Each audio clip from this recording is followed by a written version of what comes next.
All right. So I am very thankful that you were able to, make some time to have this conversation tonight and share with people. I think this is a really critical time for us to have a conversation about acting. Yeah. There's a lot of conversation going on about what's happening in our world with the union, and we'll get to that. But I would like to Okay. begin our conversation tonight by going to the beginning of how you and I met, and early in the arc of your journey, which of course what we have in common is Ricardo Martin and the Yes. Prince Yes. Music Theater Rainbow Company. So Yes. for those people who have no idea what Rainbow is all about, please tell them from your perspective, because you were associated with Rainbow before I was. Yeah. Yeah. I've been. Yeah. I was. I think maybe 2 or 3 years before you came. And for those that the Rainbow Company was a mecca of extremely talented youth. It was a traveling theater company, and we would go around to different schools. We would perform shows and writings from preteens. What was it, like third, fourth, fifth graders, and Yeah, I was gonna say somewhere maybe between sixth. elementary and middle. Right, right. At least by the time I got there, I know that the plays that were performed in the festival my year were middle school. Yeah. So we had the pleasure of putting out work from kids as well as giving them a voice. And they would hire professional, professional actors to put their work to life. Yeah. And Miss Stephanie and I, we were able to, do that. Yes. And What a wonderful privilege. yes, it was. It was amazing, amazing time, And amazing time. just so people understand, so the year that I worked with the theater, we did 4 one-act plays, musicals. Now, and I think, it's important to say that, because it's one thing for people to think that kids write words on, and then professional actors are hired to say the words. It's a whole other thing when the kids are writing the words and writing the songs. And Right, then, right. we kind of assist in that process and figure out maybe some transitions to help the Hmm. songs work well within the context of what's happening with the play.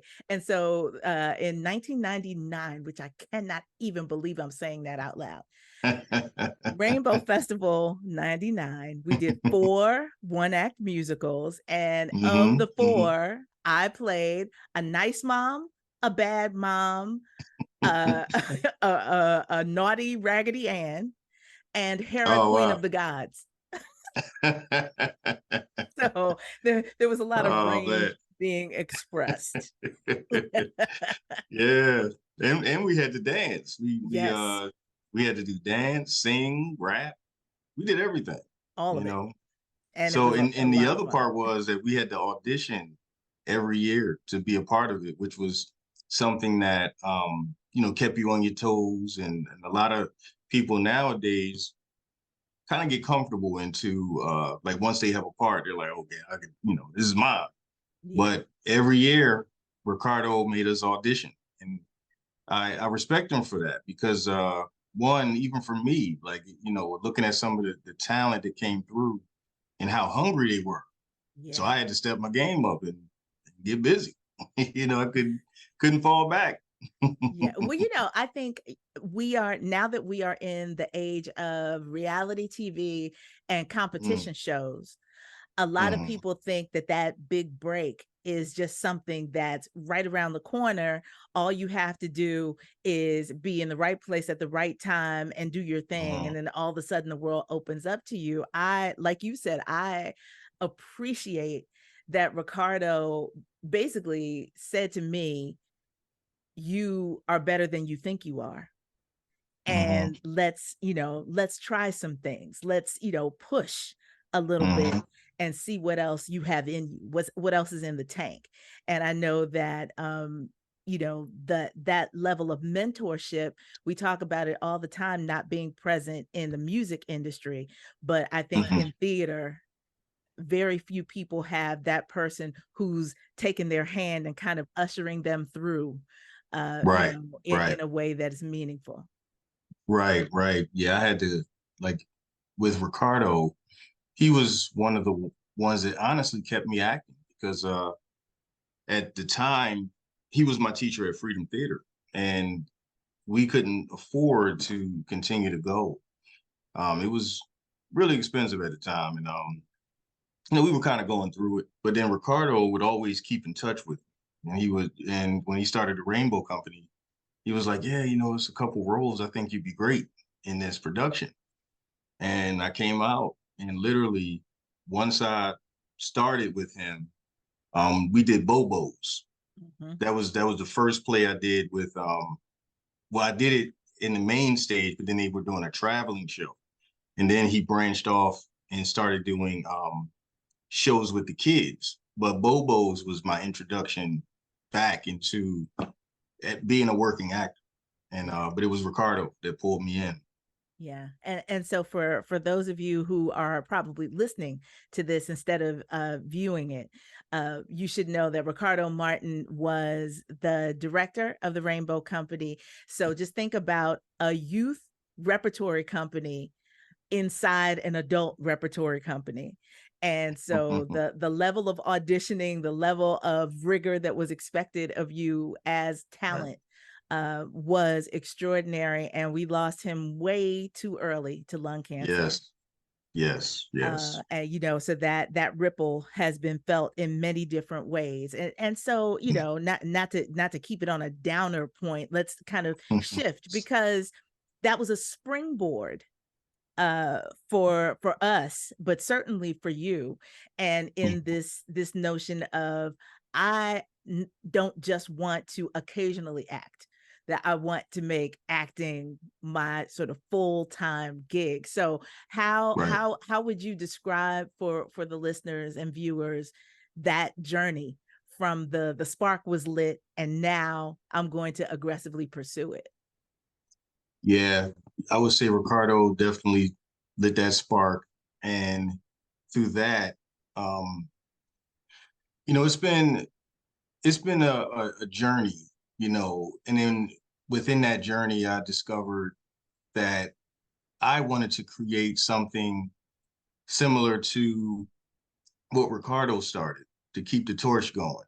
So I started an acting school, and literally, I mean, I've been able to help people get their feet wet, get into different projects, even with your help. You've helped a few of my students, get into different things. And it's a village. It's a village mentality. Like we all help each other. And so from that, um, I started doing different working at different theater companies, and it branched off to me doing independent films. And then I got into, like, my very first SAG-AFTRA job was The Wire. So that Yes. was my first union job. No, wait, And wait. We're gonna no. We got to pause there for a minute. One, uh, because you know, I want to emphasize for anybody who is going to watch or listen to this and think that this is a path that they might be interested in taking. mm, The reality of not being overnight successes. You right, hear, we talk about the EGOT, right? Like how big of a deal that is, right? And nobody who has achieved that level of success. And for those of you who don't know what I'm talking about, that's Emmy, Grammy, Oscar, Tony. There are very few people, and definitely even fewer Black people right, who yeah, have reached that pinnacle. But everybody will talk to you about the paying dues level. And mhm, so, you deciding to start your own entertainment company is a big deal, because it's mhm, not just that you were in the kind of treadmill of auditioning and moving forward, but you were exercising your entrepreneurial muscle along right, with along with the auditioning thing. So I mean, that's right. significant, and it's Thank it's time consuming and it's energy consuming. Oh yeah, So, oh yeah. You deserve your props for that. But Thank let's you. talk about this idea of the first SAG-AFTRA gig being The Wire, the now legendary 5-season series on HBO. Don't say that, like, you can't just kind of just toss that out there and let it go. The Wire, let's talk about that for your first big union gig.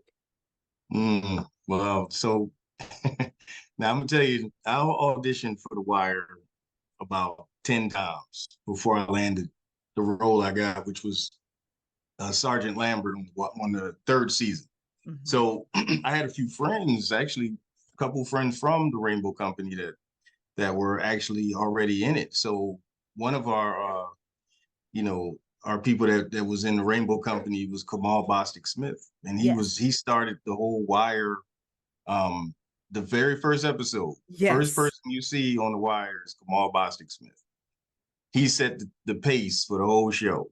So just having friends that you know are a part of that, and um, it just was such an amazing time.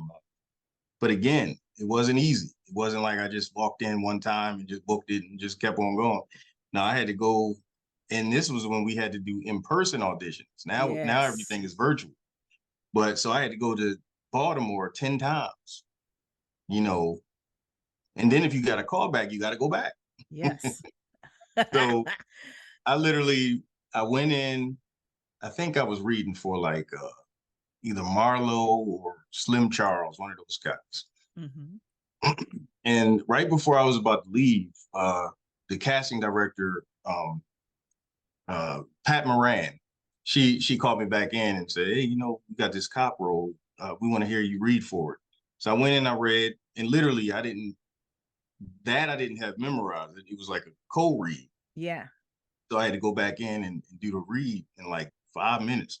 So I went back in and I did my thing. And right before I even got back to Philly, I got a call saying that I booked a job. And I'm sure there was elation happening in the brain with that. So A whole now, lot of it. like I said, this is, I don't want this to be, that elementary, but I do want people to understand that there is process with all of this, right? So for that All being of your this. first union gig, one, I don't think people understand that union membership is expensive. Oh yeah. On the And front end, it's right. expensive. But what did that mean? What did that mean for you in terms of how that impacted the check? And then what did that mean for you in terms of auditioning moving forward from that? So okay. So when I auditioned for The Wire, I was a must join. So what that means is I had all of my waivers and I did extra work at one point and I booked a no, I'm sorry. No, actually I got bumped up a few times on different shows. So when the time of me, getting the part of on the wire, I was a must join. So what that meant was before I stepped foot on set, I had to be a paid up member. Now, let me see. So I auditioned, I want to say on a Monday or Friday. I got the call that I booked it. Then I got a call from uh it was I got a call from the casting director to see if I was paid up, Right. if I was a paid up member, and I wasn't. So at that particular time, it was just SAG. It wasn't SAG after. After, So right. so SAG, I think it was like 17 or $1,800 that you Hmm. had to pay in order to be like to get your membership. Right. So literally at the time, I don't think I was working or something was going on, but I actually like borrowed the money from like friends and family. And man, I'm telling you, I was like all the way to the wire, almost to the dime, to the minute. Like it was like almost like I had to be paid before 12 a.m. Yes. and I literally got it in like maybe like 11 o'clock or it was crazy. So wait, I would need to pause there because I really, that this is part of the reason why I'm so glad that you said yes to doing this podcast, because I need people to understand that this thing is not a game. We Uh, glamorize what it's like to be a part of the entertainment industry, but there are some nuts and bolts basics oh that yeah. you also have to have taken care of before you quote unquote reap the reward of what this Yes, is all yes. about. So I thank you for being frank and sharing that. Oh, So, sure thing. Hmm. then so let's yeah, everybody understands what a phenomenon it is to be a part of the wire, even if we're talking about, not one of the lead roles, but Hmm. independent films, because you also said that kind of offhandedly, but I need people to understand that they have seen you in a gajillion. You are probably one of those spaces where they're like, I can't name him, but wow, he was in that and that and that. Listen, there aren't very many black films that you have not been a part of. Successful films, especially filmed in Philly, especially. So share a few titles, if you would, of films where we have seen you. So I was in Cover. I was in Split. Mhm. I was in Do No Harm, and that was actually uh, like one of the most amazing times that I had a geek moment. So on Do No Harm, now one of the reasons why I wanted to be an actor was because I used to love the Cosby Show. I wanted to be one of Theo's friends or whatever on the show. Right. And so in Do No Harm, I had auditioned, I want to say maybe it was like a Monday or Tuesday. And then I think I shot either Wednesday or Thursday. And so I got the script and it was late. It was real late when he sent me the script with the call sheet and everything. So I just kind of just went straight to the script so I can just make sure I have my lines. Um, Something told me to look at the call sheet, but I was rushing, you know. So I got on set.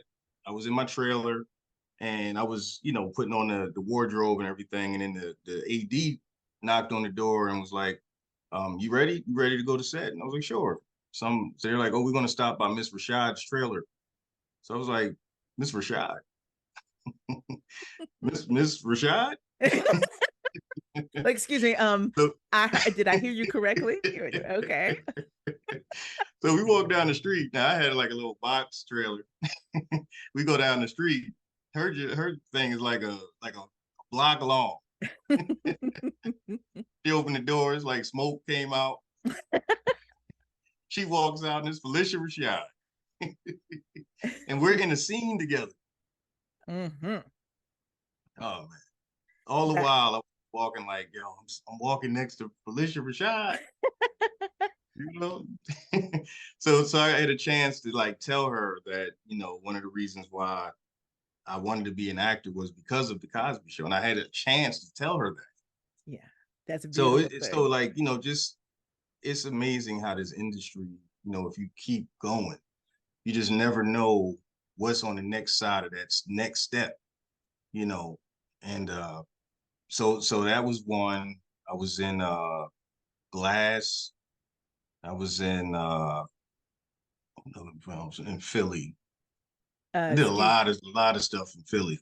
can we mention some of the people that folks might have seen? See, you're gonna make me feed you this stuff, right? So someone that people might have seen in the Marvel movies, you've also been Well, in a film with. Black Lightning. Well, that was in Atlanta. But so Black Lightning. I'm on the Wonder Years. I'm on Yeah. BMF. Um, And see, now you've gone to TV. See, I hadn't even gotten to the TV yet, but we got all see.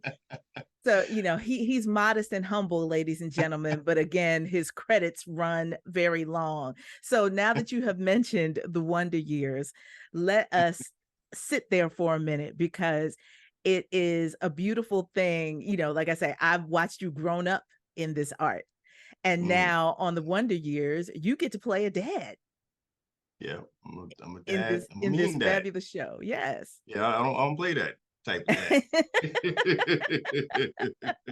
So let's talk about that, because we started with the conversation about The Wire and Mm. what it's like to be on a hit legendary series, and now you're on this amazing reboot. that is able to tell a story that people of a certain age are familiar with, but now this path is coming from a Black perspective. So, talk a little bit about this network show that we can see you on. Oh man, it's amazing. Like literally, like I was able to tell the producer, Saladin, not only am I excited just to be on the show, but I'm a fan of the show. Yeah. Like I'm watching it every week, rooting for Dean. Right. Like go ahead, Dean. So just being a part of this historic classic show, and just to have it come back and it still has the same energy. Um, I was a little nervous because I didn't know how it was gonna go when I first got cast. I didn't know if it was gonna be like how Bel Air kind of flipped, Right. from Fresh Prince. So I didn't know if this was gonna be like a flip side kind of show, but I'm glad that it kind of kept in the same path Yeah. That as that as family friendly, family you know. friendly. Yes. Um, the energy is just funny. You just watch. It's things that you went through as a kid. Like you like a girl, you don't know what to say, you're awkward, and then different than your family. It's just such a um, it puts us in a very great light, and I love that. It's just a family. It's Right. nothing more than that. Like everybody's just they have nothing else that they have going on that's crazy, you know. Right. And I So mean, and listen, and the folks that you are sharing the stage with, I mean, we just think about characters that we are familiar with and everything. I will watch anything that Dule is in. Dule is Um amazing, yo. oh. He's just such a cool dude. Like his saying is be cool. He's cool. But I mean, the other young man that plays the older brother, I watched him in All American and I was like, hey, Yeah, all yeah, right. So, for me, it's really wonderful to see how the industry finally is beginning to yield and understand that folks with brown skin can play anything, can be right, anything, right, and that having more than one of us in a show can still right, make it can still be successful. right, right. And Yeah. they gave a lot of people a chance too. Like we never seen Dean before, and his name is EJ Williams. Mhm. Great little kid. The young lady who plays my daughter. Um, just it, just being on set and watching them work is just amazing. And I had one of the kids speak to some of my students, and he's in the 10th grade. He's 12 in the 10th grade. Oh, So it's crazy, like yeah. where we have kids that sit back and they're talking about, oh man, I got homework, I got this, I got that. This kid has to memorize lines for a TV show. He's in acting school, and he has to make sure his homework is up to date. Mhm. Yeah, So well, when the I'm sure so I'm when my sure his student parents were like, "Let's go ahead and get you out of high school so that you can just spend all your time focused on this thing that's going to pay for exactly. college if you decide to go." Yeah, he already done paid for college at this point. Right. But That's a beautiful, beautiful thing. Well, so yeah, we're excited because we want to see season 2.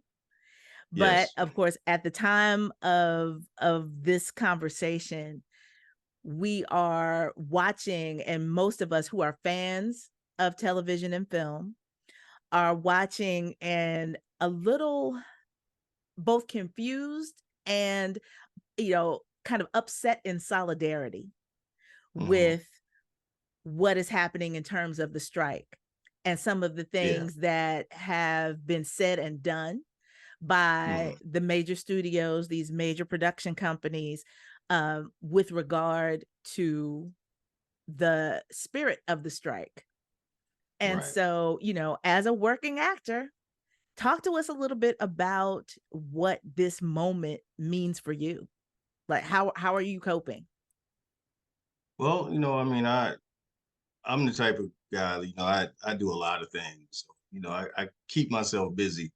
But for actors that are waiting for um waiting for an opportunity or a job, um it's a weird time right now, but it's going to be a good time once everything is cleared, because like far as like health insurance and just residual payment, Yeah. different things like that, it affects a lot of different people. um you know even just even being in the union, like we people think that, okay, if I join SAG, I'm going to be working. SAG is not an employment agency. So Say that again for the basically, people in the back, please. SAG-AFTRA is not an employment agency. They don't find you work. They protect you. They make sure you're supposed to get everything you're owed and due, but they don't find you work. So, people think that, oh, because you're union, you're working all the time. And I find my jobs. Everything that you see me in it's either somebody referred me, or I found the job, or I auditioned for the job, whatever it Right. is. But I had to do what I had to do to get it. Yeah. It wasn't some jobs are given to me. Some people that I know to me say, hey, Nakia, I'm doing this project. They make because of the work that I put in. It's Mhm. not just because of who I am, it's because of the work, but a lot of people, it's a lot of unemployed actors, a lot of them. And then some people do just background work, which is fine, but sometimes they can't get enough money to even pay for their health insurance. Right. So, and then background actors don't get residuals too. Mhm. So it's a one day job, so people think like, oh, I could just you get paid and that's it. Keep it moving. Right. So yeah, so with everything that's going on, like even with the streaming, with the AI and different things like that, it'll just protect you from people being able to use your likeness and use you in different films, and that's that. Just pay you a small fee, and they can keep on going with you. And Right. you weren't even in I it. mean, I need people to really understand how serious that is. For me, I've spent the last 30 years doing voice work. And Yeah. so the idea that I could be voice cloned and somebody can Yep. take all of the best features of the way I read and try to recreate that electronically and cut me out of the process is Yep. alarming. Oh It's yeah. alarming. And, we hmm seem so comfortable with AI in all of these different ways now. And to be perfectly honest, I think about all of the people like spoken word artists and other stage performers who already go, the negotiating to get a decent fee when people say that they want live entertainment, but you don't want to hmm pay the artist is real. And that's for a live performance, let alone if somebody can take your likeness or take your voice and create something electronically. Like Um, another thing I was gonna say about the AI, like they practice that with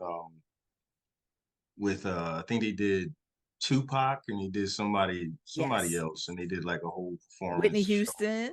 Yeah. Yeah, Whitney Houston. So they could take your voice. They doing it with Biggie. Yep. Um, so I don't know what their if Puffy or his mother is getting whatever from that, but we don't know. But people can just do that, you Yeah. know. So so yeah, so hopefully once everything is cleared and the strike is over, everything will be leveled out for people to do what they need to do and to make money off of their likeness, off of their voices. So so it's not a bad thing. It may take a little while, but you just gotta, like what I tell people is right now is the time to, you know, get back in class, keep training, because that's the other part. Like people just think that we all just get here without any type of schooling or training or nothing, Mhm. you know, but it's an ongoing thing. Yeah. The keeping the gears moving, keeping the Hmm. muscles ready to respond as necessary. It is more than just talent, it is skill, Right. and it should Right. be acknowledged as such. But this idea of how people get paid, and thinking of acting as a job that is Mm. due a decent salary and benefits, I think is Right. new territory for a lot of people who aren't doing this on a regular basis. Hmm. That it's not just kind of the Hollywood myth of people who are waiting tables and walking dogs and all these other kinds of things just to be able to pay rent. Right. That, I mean, Yeah. that's a real Yeah. situation for a lot of people. And Right. so, Right. I want to state for the record that me personally and Soul Sanctuary stands in complete solidarity with the actors union and the writers union and the Mm. strike. Hmm. And we hope that that the collective might will rewrite this story to be much more favorable to the people Yeah. who are really giving their blood, sweat, and tears for the art. Right. Right. Yeah. Hmm. So, you have come up through the ranks, you are doing your thing in this industry, and you're also mentoring talented young people and helping them to come into this career as well. So Hmm. what are some basics that you want to offer to anybody, because it's never too late? Oh yeah. Also, Never. you don't have to be a Yeah. baby in order to get in this industry and make it work. You just have to be Hmm. able to work. You need to Right. understand the nature of the work. So what advice do you have to give to somebody who's thinking, maybe I should audition, even if it's, their regional community theater? What's Hmm. some advice you want to give people who are thinking about dipping their toe in the water? I say definitely do it. I would just say stay out of your way. A lot of times we tell ourselves what we can and can't do, or we're too old for this, or too young for this, or I'm too fat, too this, too whatever. And I tell people when they say that, I say, well, who told you that? You know, you the only person that told you something. Right. I mean, like me, like, I'm a average looking guy, you know what I'm saying? Like I'm not all buffed up or anything like that, but I work a lot. Right. Say that. you know? So, so I tell people like, they're like, oh, well, let me go to the gym first. And once I get out the gym, then I'll be ready to act. Nah, man, just do it now. If this is what you want to do, jump in now. You know, time is not on our side. We don't know what tomorrow may hold, but at least if you started today, you don't know what tomorrow may have for you. You just don't know, but don't take yourself out of the race just because of what you think the industry is like. So I tell people get in the class and because the people that you're working with are going to be the ones that's going to help you. Yeah. I mean, look at us. We've helped each other in different aspects. But if I never stepped foot in the Rainbow Company, or if I never took foot in an acting class, met Ricardo, I don't know where I would be today. Like truthfully.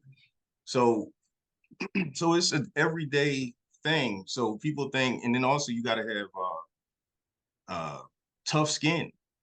Mhm. You can't listen to what people may think. Like I had an agent one time telling me that I was going to be a glorified extra if I just kept going. Yeah, they literally told me that. You know, And mind you, and people, just so we're clear, agents are the people that get paid when they book you on gigs. yep, yep, So how foolish for an agent to say that to you. exactly. So what if I would have listened to that? What if So some things you got to keep your ears covered with some of this, some advice that people may give you. Because again, they don't know what your future holds. Like before I got into the union, a lot of people were saying, don't join the union. You're not going to work again. I'm telling you, not going to work. I joined the union in 2004. It's 2023 right now. Hmm. I have worked from 2020, two, 20, 2004. It's almost 2024 right now. Right. And every year I've done anywhere between 10 to 15 projects a year. Mhm. That's what I'm Just saying. last See, week I I did I know three I three know what's gonna projects. happen is that people are gonna log off from watching or listening to this, and they're gonna go to IMDb and going, "Dang, look, look at it all." So, but what I'm saying is, nobody. I could tell you this is going to happen, and it may not happen. So I don't even listen. Like it's you gotta understand what you want and keep going for that. That's what you got to do. You just got to keep going for that. And but nobody can tell you what your future is going to be. None of that stuff. You got to believe in yourself. Keep pushing. Keep that fire lit. It's going to go out sometime. Mine go out sometime, but I keep relighting it. You know, and I keep positive messages around me to keep my fire going too. I don't let words, what people think or what they tell me. Oh, yeah, you should just go to Atlanta. Just call up Tyler Perry. If it was that easy. Right. People think they know, but they don't know. You know what I mean? So, you just gotta just keep pushing and keep being creative too. Yeah. Because that's the other thing. Like people wait for the phone to ring. I've never waited for a phone to ring. Ever. Like while the phone is ringing, I'm working. I'm doing something. Say that. Yeah. So And I'll pick that the phone up in the middle of while I'm working, and but I'm never sitting. I never go to one audition and just sit there. I've never been a sitter ever.